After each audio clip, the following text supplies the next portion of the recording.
All right, guys, welcome back. If you read the title, then you know what we're doing today. Today, we're gonna be effectively pretty much doubling the coolant capacity of the 240. This is gonna help this thing run a lot longer, a lot cooler, just maintain, and just give me the ability to, if I need to, at any moment's notice, I can easily cool this thing down. So I got a bunch of boxes over here, pretty excited to get this thing started and get this done. And I know you guys might be like, wait a minute. Who is this guy? And yeah, I know, dude, it's been some time, but if anyone who's actually out there doing these videos and editing and everything by themselves, they can tell you that trying to edit 10, 20 plus hours of multiple different cameras, multiple different angles of videos, and all trying to do that by yourself and squeezing that down into 10 to 15 minutes, it's rough. But I promise you guys that I'm gonna start trying to get more consistent on dropping videos. I've been doing a ton of different exciting stuff, and I'd love to bring you guys along with me to see all of that. But without any more talking, we're gonna get all these boxes out there. We're gonna get to the 240, and we're gonna start ripping this thing apart, get this new coolant system started. All right, guys, we made it out here, and a lot of you guys might be asking, what is the 240? And that's my fault again. I'm sorry. But this is my 1995 240SX. Got an LS swap, AR5, manual conversion, all of that good stuff. It does really, really good. Use it for burnouts, drifting, just all around fun car. It does pretty much everything. But, I do have the full build series on this thing, and if you guys would like to see that, drop a like down there. Let me know, comment something. Just let me know exactly that you guys would like to see the full build series on this. But I got my boxes here. Mainly what I got here is, boom, look at that. I got a big surge tank right here. I got some 360-degree swivel mounts right here. And this should at least be good for one side to mount it to the front bash bar. The other stuff I got some 1/8 inch aluminum that I'm gonna make the other brackets for, but you'll see once we get up there near the radiator. But these should be plenty enough to actually hold one side and everything. But I'm gonna get in there, throw you guys on time lapse. We're gonna get the measuring, we're gonna get the figuring this stuff out. All right, guys, so before I throw you up on a time lapse, I want to show you exactly of where I'm thinking about putting the surge tank. All right, this is my surge tank, 2.5 gallons. That should be definitely a decent bit, because I'm pretty sure that my whole radiator, this is a big 4-core dual pass baffled radiator, and this thing does really, really good now with keeping it cool, but I need just that little extra for those 2-minute plus burnouts. I know I need to get down to around 90 seconds to fully shred tires, but right now I'm right at about 2 minutes. So this thing does good, but this will help it do even better. So bottom slanted, I really wanted to put it up over there, but my catch can and all of that's up over there, and it just, honestly, this is about too big to actually fit over there.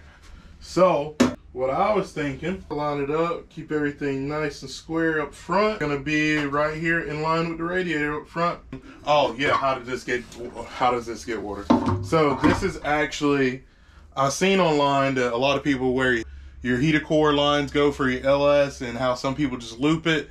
I actually, whenever I was doing the install on this and I was doing a full swap, I took the pressure side of that's actually feeding water out of the water pump and ran that directly into the top of the heads into my steam ports.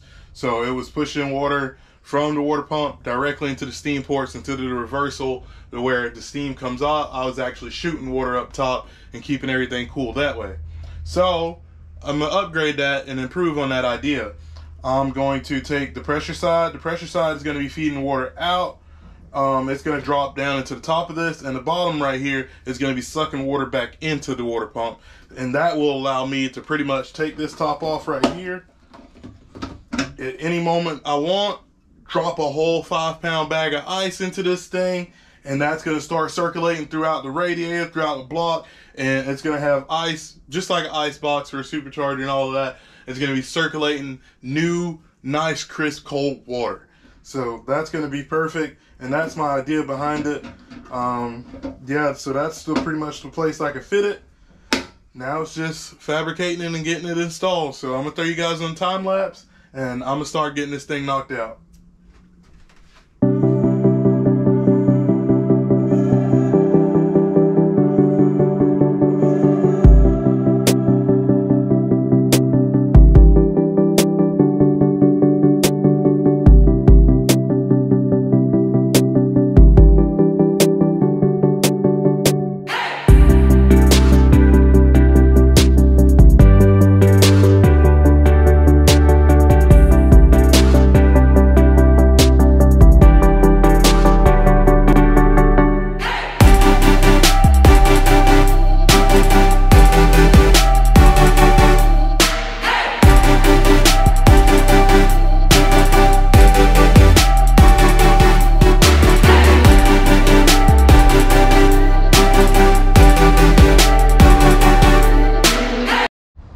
Alright guys, I'm out here and I've got my brackets cut out, and now I need to bend them, and I can't find my mallet.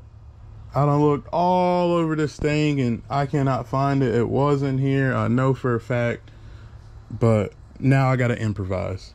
So I'm probably gonna try to use one of these crescent wrenches. I even thought about using spray paint can, and then also one of these wood blocks, but then I was just like, wait a minute.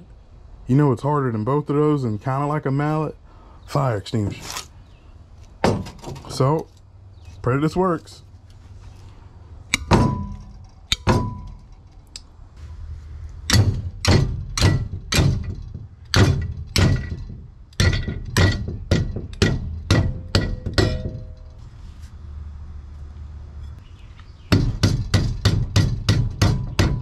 Like a dream. All right guys, so I've gotten all my brackets made up. This will be that bottom support that'll go down there.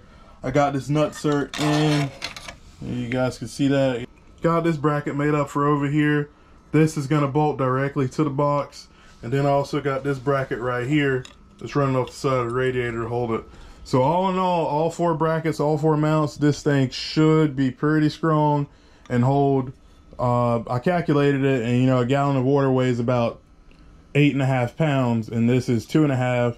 So with that, the ice and everything, I'm calculating that most of the time this thing should be weighing around 40 pounds, and that's 40 pounds that's going to be spread between all 4 of these mounts. And I'm really hoping that everything just holds together pretty good. If not, I'll come back and redo these brackets again and just make them out of thicker aluminum. Get this all mounted up. Also got some rubber cut over there. Should be pretty strong, so I can have isolation from like vibrations. Throw you guys back up on the time lapse. Just be chattering mounted up. Metal. Also got some rubber cut over there. Throw you guys up here on this time lapse, so I can have isolation from like.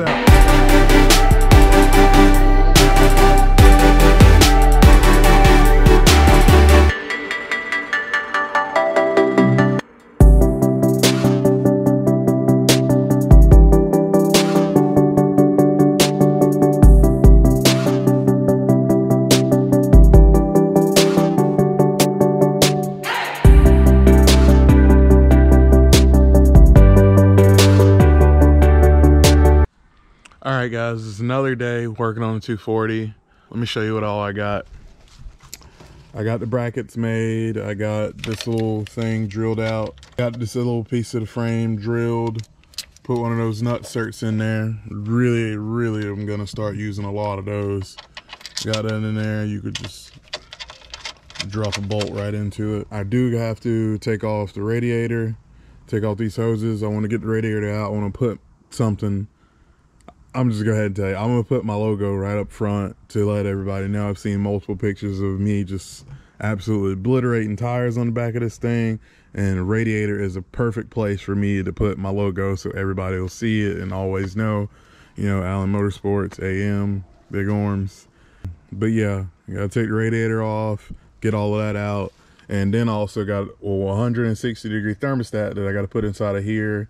And then I can start running my AM fittings and running my lines, and we'll be pretty much done. Other than I do need to drill the top of my water pump and put a 90-degree elbow up there for the steam vents, but still waiting on that part to come in. But everything else I could pretty much do right now. So I'm gonna get to it. I'm gonna set you guys up on a time lapse and knock this out.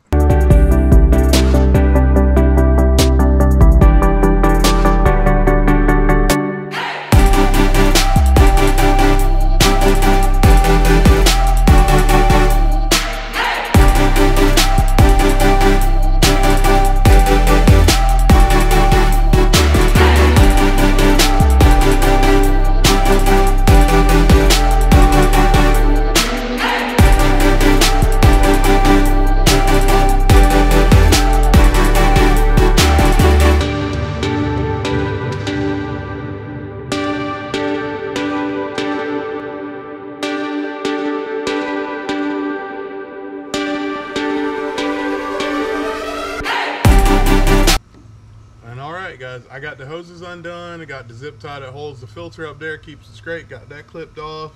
I got the mounts that actually hold it to the frame, keep it upright. Got those undone. Pretty much all there is to do. I thought ahead whenever I was building this thing.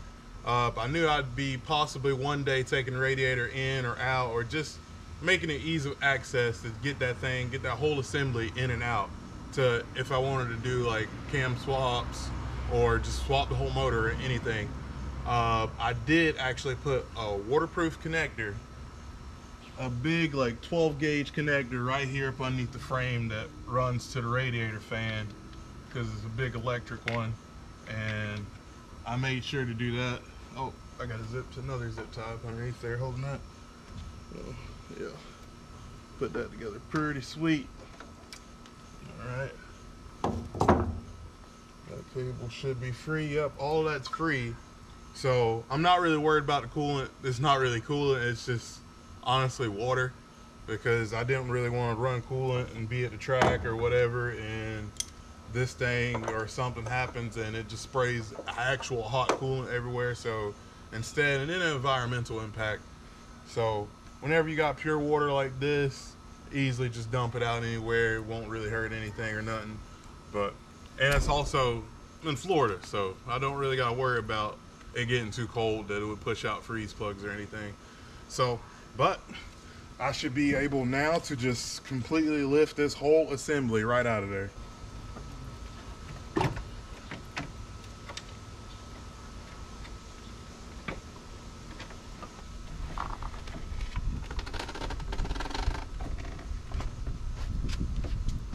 And boom, just like that.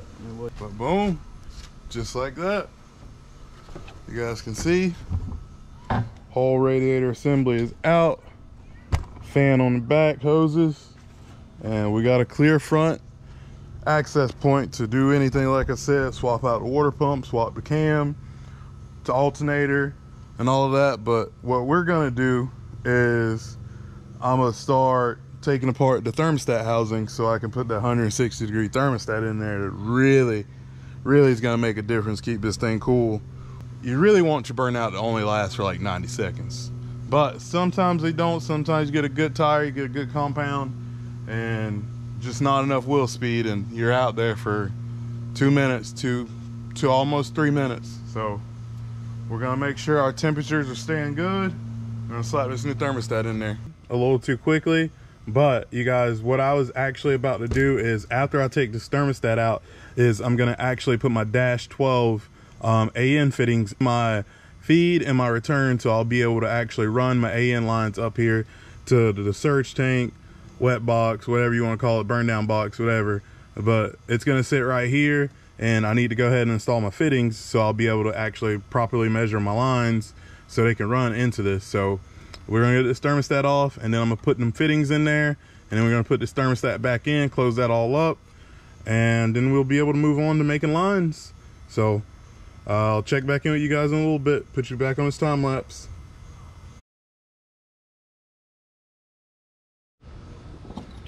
Alright guys, so I just got my fittings installed into here, and as you can see, this is sticking out a decent bit.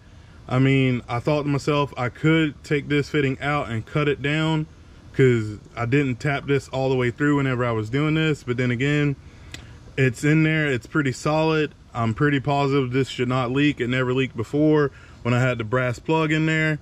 So all of this should be good. I'm gonna run with it, and if it leaks, I'll come back in the future, but I don't think it will. But one thing to do, I do need to add, is whenever you're getting one of these 160-degree thermostats from O'Reilly's, please make sure that you realize that all LS engines are not the same. And this is the thermostat that they gave me. This is for, like, I don't know, a LS3, something like that. A little bit of a later year where the thermostat and the housing actually separate. On these 04 and older LS engines, water pumps at least, this is all one piece. You cannot pull this out. I mean, you could turn that and push it down and twist over, but you are not getting that out of there, out of this housing.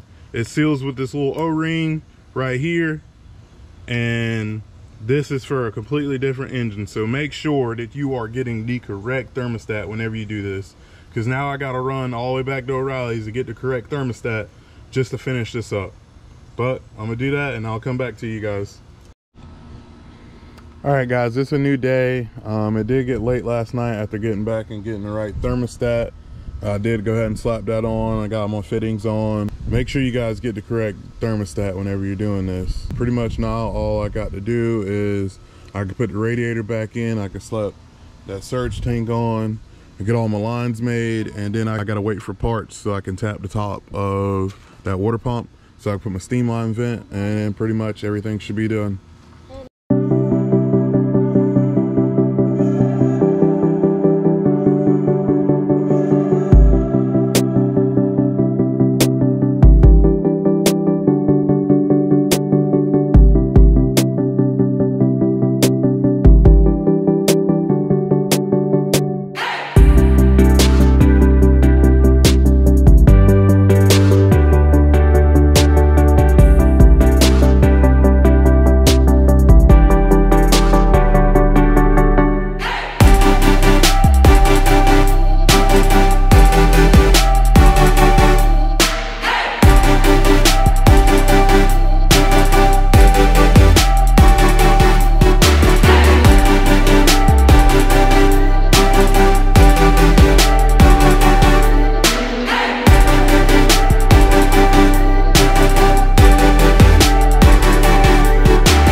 Alright guys, so as you've seen in the time lapse, we got the tank all mounted, everything secure. This thing is solid. I do got rubber isolators on each one of the mounts, so it does have a little bit of flex to it. That's nice, so nothing bend, nothing crack.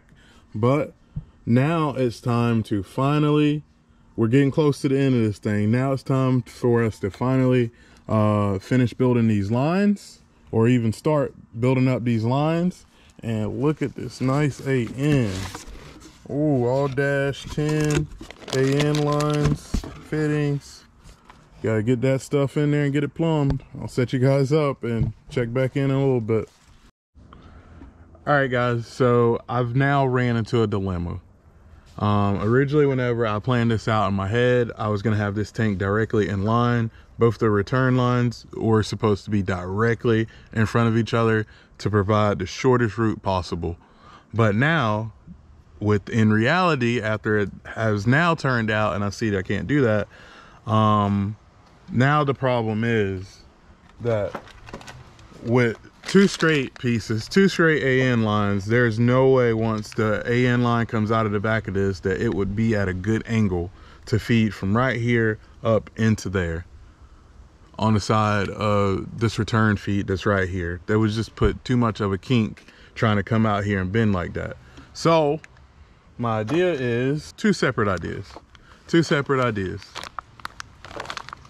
I could run two 90s I could have a 90 come out here like this, pretty much exactly mimicking the way that this top coolant hose is. It'll come out here 90 up, and that one will come out and 90 down to fit. They'll make pretty much this exact SZ shape right there. And that would be nice. That would provide a nice flow for cooling, because keep in mind, it's pulling. It's not forcing up, it's pulling down, and this is sloped down, so all the coolant would come right out of the bottom of that, slope down, hit that S, come down, hit this other 90, and go right into there. But I also had an idea to do a 180, because I can come out of the tank 180 down below it, and then this would just circle back in and go right into a straight, right into there. And then with my clamps, that would work nice, because this other one, this is gonna 180 right down off the top side of this and run right down into there. So that's seeming to be like my best option, because then that takes a lot of the guesswork out of bending it and having it straight and having all of that lined. But this, since the hose is flexible, it'll bend, it'll 180 out underneath the bottom like that, and then it'll just curve around and shoot right there into a straight, right into that fitting. So now that I'm talking about it, yeah, that's definitely gonna be the plan. It's just a 180 underneath and come out right there. Should look a lot better too. So I'll put you guys on time lapse and I'm gonna get started.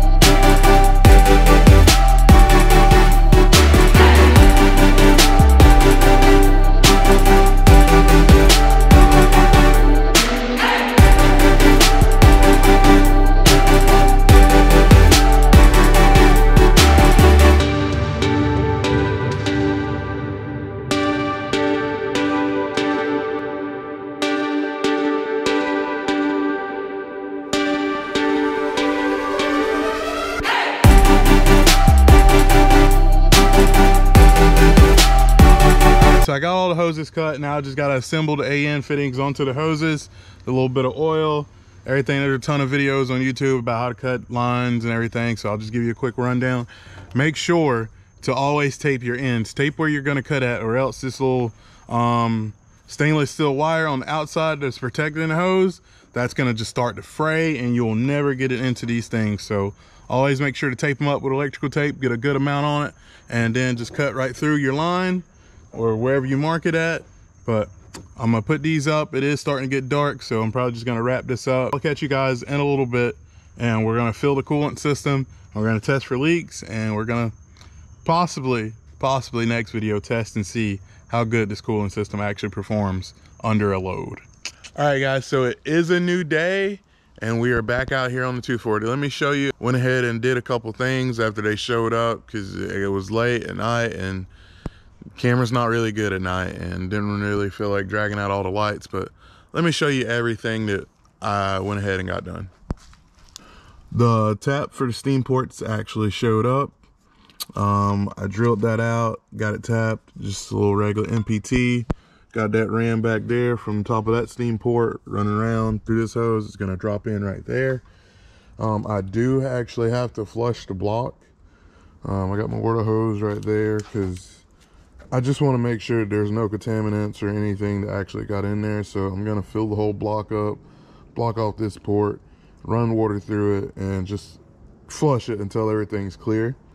Did take back off the radiator. We got to put that all back together, but after that's back in, dude, we can literally fill up. I'm not going to use the water hose. I'm going to go out, buy some actual distilled water, you know, and take the best care of this thing. Fill it up. We're ready to test for leaks, and hopefully no leaks, and this thing will be ready to run. I'm ready to see just how cool this is going to keep everything. So I'll check back in with you guys. Let me get all of this back put together. All right guys, it is now getting dark, but final assembly is complete. Look at all of this. Got the AN lines, got the holders, got zip ties all over everything. Hoses are all connected down there, all of that. Got a nice slope on that feed line. All that's back together up there. I do have this upper radiator hose off still, just to help me bleed the system whenever I go to put all of the coolant inside of here tomorrow. So other than that, we're about ready to fire up. We'll do that tomorrow though. All right, what is up guys? It is another new day. Hopefully this is the last day of the cooling system upgrade on the 240. Well, on any LS, if you do this cooling system upgrade, hopefully, I got this theory in my mind, it will be the best upgrade you can possibly do for your LS. So, got all my distilled water. I got my actual coolant and everything, because it does kind of get, sometimes it gets chilly here in Florida. Not completely like 0 levels, but it gets chilly. So, I got everything up here. I'm going to start filling the system up, bleeding it, throw you guys on a time lapse, and this hopefully should be the last time.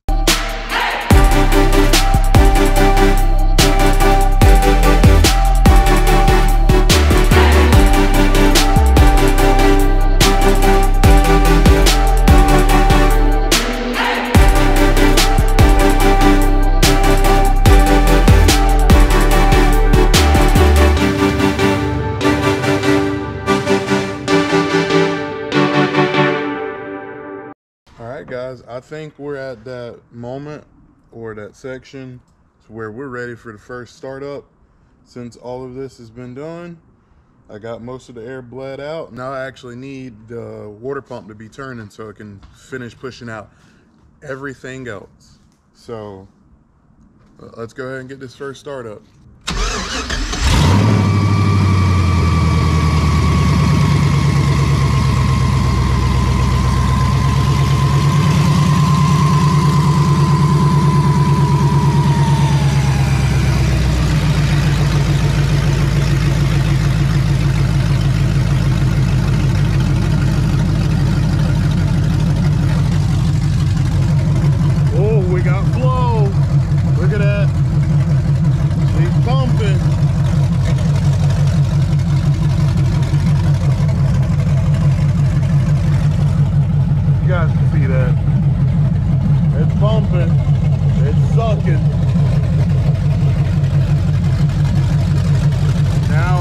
Checking over, looking for leaks, making sure.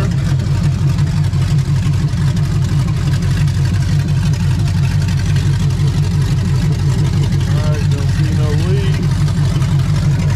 Look up here at the steam port. No leaks.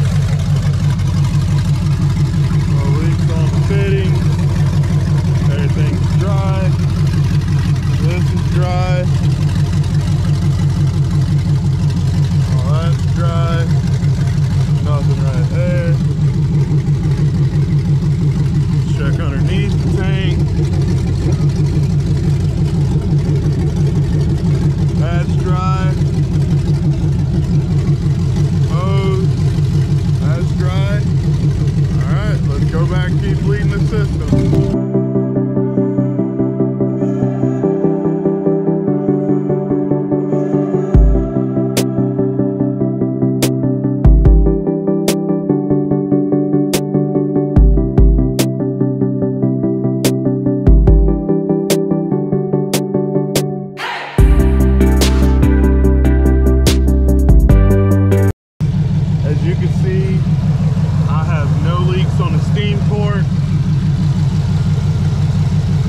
No leaks on any of the AN fittings. It's flowing, it's breathing. No leaks on any of this. It's flowing, it's breathing. I've burnt it a couple times down there on the overflow. This is turning out to be really good. Look at that temp that it's holding. 176, got the dash out, it's holding good. So, I mean, it's gonna take a couple days to get the air way up out of here, because I can feel that there's basically, I can feel a little bit of coolant flowing on the underside, but I can't really feel any flowing across the top up here. So it's gonna take a couple of days for it to suck down and get the air all up out of the top of this upper radiator hose, but all in all, I'm gonna call this already a success, you guys. It's working beautifully. So next thing up is just, we got to test, but I might throw it in the next video. But thank you guys for watching.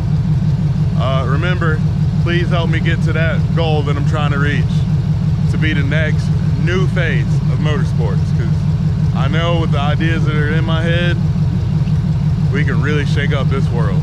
But thank you guys. See you later.